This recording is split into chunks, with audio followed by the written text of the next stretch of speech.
ইন্নাস সালাতা তানহা আনিল ফাহশাই ওয়াল মুনকার।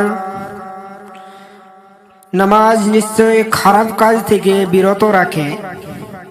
নামাজ আমাদেরকে খারাপ কাজ থেকে বিরত রাখে কিনা ভাই? নামাজ নিশ্চয় আমাদেরকে খারাপ কাজ থেকে বিরত রাখে, তাই আমাদেরকে নামাজ পড়তে হবে। বিপদ আপদ থেকে আমরা বেঁচে থাকব এবং খারাপ কাজ থেকে বেঁচে থাকব। আজকে আমরা তো নামাজ ভুলে যাচ্ছি, তো আমরা খারাপ কাজ থেকে কি বেঁচে থাকব? আমরা বিপদ আপদ থেকে কিভাবে বেঁচে থাকব? আমরা আজকে নামাজ পড়তেছি না, তাই তো আল্লাহ তাবারক ওয়া তাআলা আমাদের উপরে 15টি আযাব নাজিল করেছেন। সেই 15টি আযাব কখন এবং কোথায় ও কি আমি বলতেছি। দুনিয়াতে 6টি আযাব রয়েছে। দুনিয়াতে 6টি আযাব হলো, 1 নম্বর হলো বেনামাজির হায়াত কমে যাবে। 2 নম্বর হলো বেনামাজির জীবনে কোনো বদিন বরকত হবে না। 3 নম্বর পয়েন্ট হলো বেনামাজির চেহারার সৌন্দর্য থাকবে না। 4 নম্বর পয়েন্ট হলো বেনামাজির কোনো দোয়া কবুল হবে না। 5 নম্বর পয়েন্ট হলো বেনামাজির সব নেকি বরবাদ হয়ে যাবে এবং ভালো কাজে সব উঠিয়ে নেওয়া হবে। এবং 6 নম্বর পয়েন্ট হলো বেনামাজির নিকট কোনো সব রহমতের ফারিস্তা ভেগে যাবে, সমস্ত রহমতের ফারিস্তা চলে যাবে এবং সে ইসলাম থেকে খারিজ হয়ে যাবে। সে আর মুসলমান থাকবে না, সে আর ইসলামের মধ্যে থাকবে না। মৃত্যুর সময় 3টি আযাব হলো। মৃত্যুর সময় 3টি আযাব হলো, বেনামাজি যখন ইন্তেকাল করার সময় অপমানিত, লজ্জিত, সিদ্ধাত অকৃষ্ট দিয়ে তার জান বের করা হবে। আজরাইল ফারিস্তা তাকে কষ্ট দিয়ে জান বের করবে। 2 নম্বর পয়েন্ট হচ্ছে বেনামাজি ক্ষুধার্ত অবস্থায় মৃত্যুবরণ করবে। 3 নম্বর পয়েন্ট হচ্ছে বেনামাজির মৃত্যুর সময় এত পিপাসা পাইবে যে সারা দুনিয়ার এই জমিনে, এই পৃথিবীতে সাত আসমান রয়েছে, 7 আসমানের পানি যদি, 7 দুনিয়ার পানি যদি সে একবারে যদি পান করে নেয়, একবারে যদি খেয়ে নেয়, তবু তার এই পিপাসা মিটবে না, এরকমই মনে হবে। ফারিস্তা এসে আবার ফারিস্তা এত নিকৃষ্ট ভাবে তিনার জান কবজ করবে, তিনার রূহ কবজ করবে। বেনামাজি মৃত্যুর সময় এত পিপাসা পাইবে যে 7 দরিয়ার পানি খেয়েও তার এই পিপাসা মিটবে না মনে হবে মৃত্যু ব্যক্তির, যখন সে মৃত্যুবরণ করবে। এবং কবরে 3টি হচ্ছে আযাব। কবরে 3টি আযাব হলো, 1 নম্বর পয়েন্ট হচ্ছে বেনামাজির কবর এদিক থেকে চাপবে, ডান দিক থেকে চাপবে, বাম দিক থেকে চাপবে, তাকে এরকম করে তাকে পিষতে থাকবে। ইহাতে এর মধ্যে তার এক পাজরের হাড় ডান দিকের হাড় বাম দিকে হয়ে যাবে, বাম দিকের হাড় ডান দিকে হয়ে যাবে এবং হাড়ের সহিত মিশে যাবে। 2 নম্বর পয়েন্ট হচ্ছে বেনামাজির কবরে দাও দাও করে আগুন জ্বলিতে থাকবে, দাও দাও করে আগুন জ্বালিয়ে দেবে ফারিস্তারা। বেনামাজির কবরে বিরাট একটা সাপ থাকবে। সেই বিরাট একটা সাপ এসে তখন ভরে যাবে, বিরাট সাপ এসে ভরে যাবে এবং এক ফারিস্তা এসে জোরে জোরে তাকে গুর্জ মারতে থাকবে, এত গুর্জ মারতে থাকবে যে সে আটা হয়ে যাবে। হাসরের মাঠে 3টি আযাব হচ্ছে। হাসরের মাঠে 3টি আযাব হলো, 1 নম্বর আযাব হলো বেনামাজিকে আল্লাহ পাক গজবে ঢাকিবে এবং বিরাট এক সাপ এসে তাকে খোঁজ করতে থাকবে। 2 নম্বর পয়েন্ট হচ্ছে 30,000 বছরের পুলসেরাতের রাস্তা হীরার চেয়েও ধারালো, চুলের চেয়েও চিকন, আমাবস্যা রাতের থেকেও কালো, আমাবস্যা রাতের থেকেও অন্ধকার। বেনামাজি তখন সেই পুলসেরাতের উপরে পা যখন রাখবে, সঙ্গে সাথে সে পা কেটে টুকরা টুকরা হয়ে জাহান্নামে পড়ে যাবে, সে দোজখে পড়ে যাবে। বেনামাজির জন্য ওয়াইল নামক দোজখ ঠিক করে রেখেছেন আমার আল্লাহ তাবারক ওয়া তাআলা।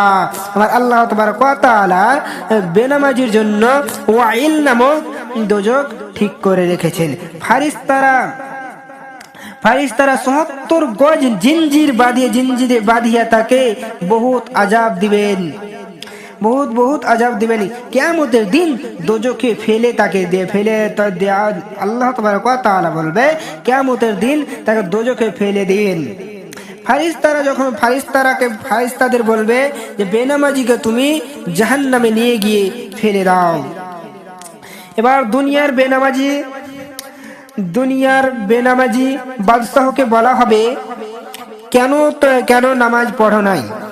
সে বলবে ব্যস্ততার কারণে আমি সময় পাই নাই, তার জন্য আমি নামাজ পড়িনি। এবার বলা হবে, সেই বাদশাহকে বলা হবে, সুলাইমান আলাইহিস সালাম তুমি তো একটা রাজ্যের বাদশাহ, তো সুলাইমান আলাইহিস সালাম সারা বিশ্বের রাজত্ব পেয়েছিল, সারা বিশ্বের রাজত্ব পেয়েও সে আল্লাহকে বলে ভুলে যায়নি। সে নামাজ ত্যাগ করেনি, সে নামাজ ছাড়েনি। তুমি মিথ্যা ওজর করছো, তুমি মিথ্যা কথা বলতেছো। তখন আল্লাহ তাবারক ওয়া তাআলা বলবে, হে ফারিস্তারা, তুমি এই ব্যক্তিকে তুমি জাহান্নামে নিয়ে গিয়ে ফেলে দাও। তার রোগী ব্যক্তিকে বলা হবে যে তুমি কেন নামাজ পড়োনি? এবার সেই রোগী ব্যক্তি বলবে, আমি রোগের জ্বালায় নামাজ পড়তে পারিনি, আমি নামাজ পড়তে পারিনি। তখন সেই রোগী ব্যক্তিকে আবার বলা হবে যে আইয়ুব আলাইহিস সালামকে 18,000 বছর ধরে তাকে পোকায় খেয়েছিল, তবুও তো সে নামাজ ছাড়েনি। তুমি মিথ্যা বলতেছো, তুমি এই মিথ্যাবাদীকে আমার আল্লাহ তাবারক ওয়া তাআলা তখন বলবে, এই মিথ্যাবাদীকে তুমি জাহান্নামে ফেলে দাও। তখন আরেকজনকে বলবে, তখন সে বলবে আমার আরেকজন সন্তানের মাকে বলা হবে যে তুমি কেন নামাজ পড়োনি? এবার সেই সন্তানের মাটা বলবে, আমার অনেকগুলি সন্তান ছিল, তাই আমি তাদের সেবায় ব্যস্ত ছিলাম। তাদের সেবা করতে করতে আমি ক্লান্ত হয়ে যেতাম, আমি তাই সময় পাইনি, তাই আমি নামাজ পড়িনি। তখন তাকে বলা হবে ইয়াকুব আলাইহিস সালামের ছেলে মেয়ে তোমার চেয়েও বেশি ছিল। ইউসুফের জন্য কাঁদতে কাঁদতে অন্ধ হয়ে গিয়েছিল, তবুও নামাজ সে ছাড়েনি। তখন আল্লাহ তাবারক ওয়া তাআলা বলবে, এই মিথ্যা ওজর করতেছে, তুমি তাকে জান্নাতে, হে ফারিস্তারা তুমি তাকে নিয়ে গিয়ে জাহান্নামে ফেলে দাও। এবার বেনামাজির স্ত্রী লোককে হাজির করা হবে। সে বলবে যে স্বামীর কাজের চাপের ভয়ে আমি নামাজ পড়তে পারিনি, স্বামীর ভয়ে কাজের চাপে আমি নামাজ পড়তে পারিনি। তখন সেই বেনামাজির স্ত্রীকে বলা হবে যে ফেরাউনের বিবি আসিয়া বড় জালিম ছিল।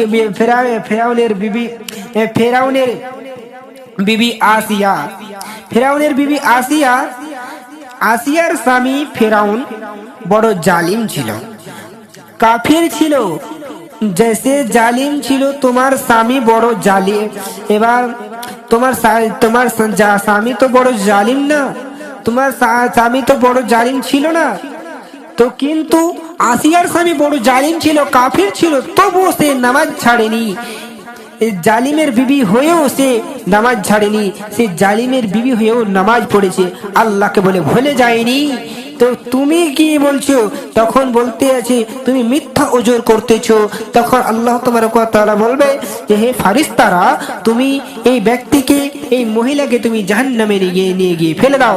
তখন আমার নবী রাসূলুল্লাহ সাল্লাল্লাহু আলাইহি ওয়াসাল্লাম বলেন, বেনামাজি 2 হাত জিঞ্জির দিয়ে বাঁধা হবে, অতঃপর এবং ফারিস্তাগণ তাদের মুখমণ্ডলেও পিঠে ও আঘাত মারিতে থাকবে। তখন বেশ তাকে ডেকে বলবে, ও আমার আল্লাহর শত্রু, আমার সহিত তোমরা কোনো সম্পর্ক নাই, আমার সাথে তোমাদের কোনো সম্পর্ক নাই, আমি তোমার নয় বা তুমি আমার নয়। এই কথা যখন বলা হলো তখন দোজখ তাকে ডাক দিয়ে বলবে যে আসো আসো আসো, তুমি আমার নিকটে চলে আসো, তুমি আমার নিকটে চলে আসো। এবার তখন বলবে আমি তোমার এবং তুমি আমার। হাদিসে এসেছে আমার নবী রাসূলুল্লাহ সাল্লাল্লাহু আলাইহি ওয়াসাল্লাম বলেন, জাহান্নামে লমলম নামে একটি জায়গা রয়েছে, লমলম নামে একটি জায়গা রয়েছে। সেই জায়গা দেখতে উটের গর্দানের মতো উটের গর্দানের মতো দেখায় এবং এক মাসের পথের মতো এক মাসের পথের মতো ভয়ঙ্কর, এক মাসের পথের মতো দীর্ঘ ভয়ঙ্কর ভয়ঙ্কর সাপ রয়েছে। সাপ দ্বারা এখানে এই জায়গাটাকে পরিপূর্ণ করা রয়েছে। সেই সাপ দ্বারা বিষাক্ত সাপ দ্বারা সেই জায়গাটাকে পরিপূর্ণ করা রয়েছে। বেনামাজিকে তাকে প্যাঁচ দিয়ে ধরে মনের আনন্দ দংশন করতে থাকবে।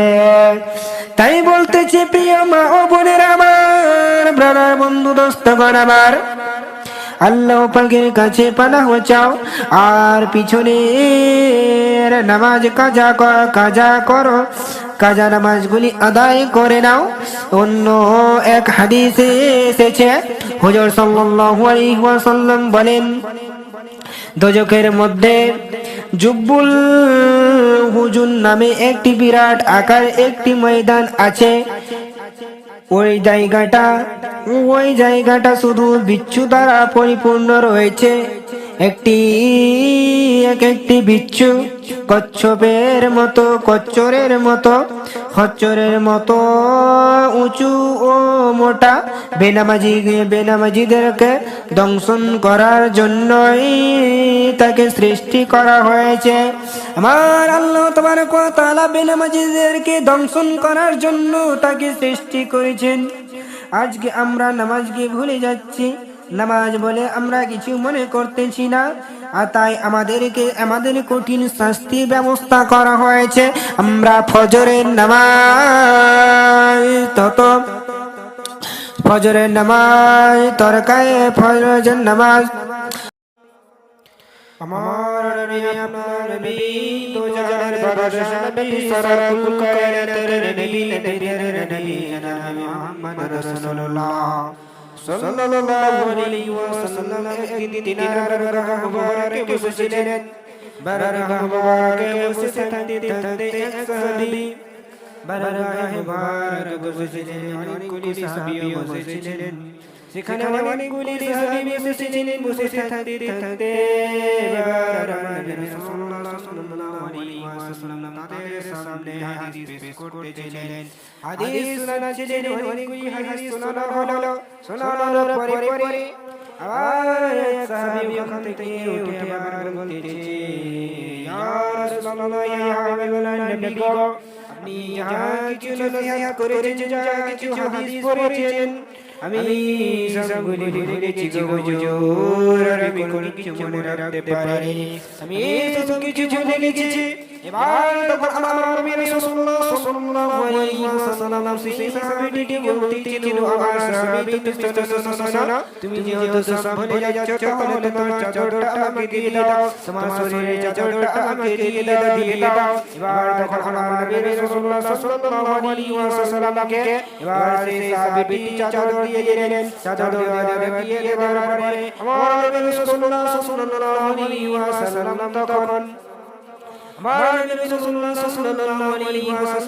তখন সেই চাদর মুবারকে একটু থুতু মারার লাগিয়ে দিলেন। থুতু মারার লাগিয়ে দেওয়ার পরে সেই সাহাবীকে বলতেছেন, ও আমার সাহাবী, তুমি বাড়ি চলে যাও। এবার তখন সেই সাহাবী চলে গেলেন। চলে যাওয়ার পরে আবার দ্বিতীয় হাদিস শুনবার জন্য আমার নবী রাসূলুল্লাহ সাল্লাল্লাহু আলাইহি ওয়াসাল্লাম বারগাহ মুবারকে আসতেছেন। এবার আমার নবী রাসূলুল্লাহ সাল্লাল্লাহু আলাইহি ওয়াসাল্লাম তিনার বারগাহ মুবারকে বসেছিলেন। মুবারকে বসে থাকতে থাকতে এবার অনেকগুলি নসিহত করতেছিলেন, অনেকগুলি হাদিস করতেছিলেন, অনেকগুলি হাদিস শোনাচ্ছিলেন, অনেকগুলি নসিহত করতেছিলেন।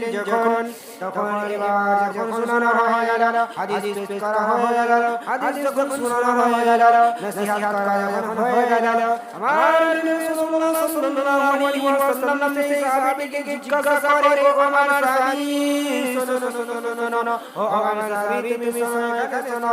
এবার সেই সাহাবী এসে নবী রাসূলুল্লাহ সাল্লাল্লাহু আলাইহি ওয়াসাল্লামকে বলে, ইয়া রাসূলুল্লাহ, ইয়া হাবিবাল্লাহ, জি হুজুর বলেন। এবার নবী রাসূলুল্লাহ সাল্লাল্লাহু আলাইহি ওয়াসাল্লাম বলতে লাগলেন যে, আমার সাহাবী, তুমি শোনো, কালকে তুমি সব কিছু ভুলে গেছো, তো আজকে তুমি কিছু মনে করতে পেরেছো, আজকে তোমার কিছু মনে রেখে মনে আছে। বাস সেই সাহাবী বলতে লাগলেন, ইয়া রাসূলুল্লাহ, ইয়া হাবিবাল্লাহ, নবী গো, আপনি যে চাদরের আপনি সেই চাদর ঠান্ডাকে দিয়ে দেওয়ার পরে কাল থেকে আমার ব্রেন যেন বেড়ে গেছে, আমার মাথায় যেন কাজ করতেছে। আজকে যে যাহা কিছু হাদিস পড়েছেন, আজকে যাহা কিছু ওয়াজ নসিহত করেছেন, সব কিছু ইয়াদ রয়েছে। যতগুলি হাদিস পড়েছেন, ওই হাদিস তো ভুলা দূরের কথা, ওই হাদিসের উপরে নিচে যাওয়ার যে পেশ যতগুলো হারকাত রয়েছে, সবগুলি হারকাত আমার পড়তে এখনো পর্যন্ত মনে রয়েছে।